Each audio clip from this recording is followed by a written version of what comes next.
இணையத்துல இப்ப வைரலான ஒரு விஷயம்னு பார்த்தீங்கன்னா, ரஜினிகாந்த் அவர்கள் தற்கொலைக்கு முயற்சி செஞ்சிருக்காரு அப்படின்னு சொன்னா நம்மளால நம்ப முடியுதா? அந்த விஷயம் தான் இப்ப சோஷியல் மீடியால வைரல் ஆயிட்டு இருக்குங்க. சூப்பர் ஸ்டார் ரஜினிகாந்த் அவர்கள். இவருக்கு ஏகப்பட்ட ரசிகர் பட்டாளம் இருக்குன்னு சொல்லலாம். இப்ப வரைக்கும் இவர கொண்டாடிட்டு வந்துட்டு இருக்காங்க.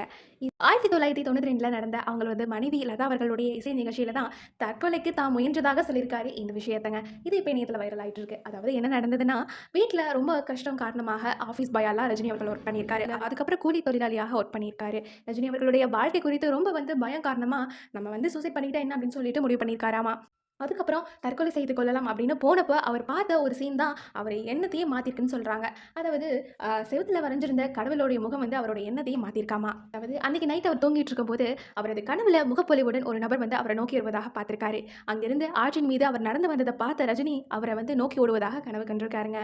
ஸோ மறுநாள் எல்லார்ட்டயுமே அவர பத்தி தெரிஞ்சிருக்காரு. அந்த ஃபோட்டோல இருக்கவர் யார் அப்படின்னு தெரிஞ்சபோது, அவர் ஸ்ரீ ராகவேந்திரா அப்படிங்கிறது தெரிஞ்சு, அவரது கோயிலுக்கு போய் தான் பணக்காரர் ஆகணும், ஏழ்மை நிலை மாறணும் அப்படின்னு சொல்லி ரொம்ப வேண்டியிருக்காருங்க. கொஞ்ச நாள்லயே அவர் அந்த ஒரு ஆஃபீஸ்லேருந்து ஆஃபீஸ் பாயா ஒர்க் பண்ணிட்டு இருந்தார் இல்லையா? அதுக்கப்புறம் கண்டக்டராக மாறி இயக்குனர் பாலச்சந்தர் அவர்களால் கண்டுபிடிக்கப்பட்டு ஒரு மிகப்பெரிய ஸ்டாரா மாறியிருக்காரு. இந்த நிலைக்கு காரணமான ஸ்ரீ ராகவேந்திரா அவர்களுக்கு அஞ்சலி செலுத்தும் விதமா அவருடைய கதாபாத்திரத்தையே ஏத்து வாழ்க்கை வரலாறு படத்துல நடிச்சிருப்பாரு ரஜினிகாந்த் அவர்கள். இது குறிப்பிடத்தக்க ஒரு விஷயங்க.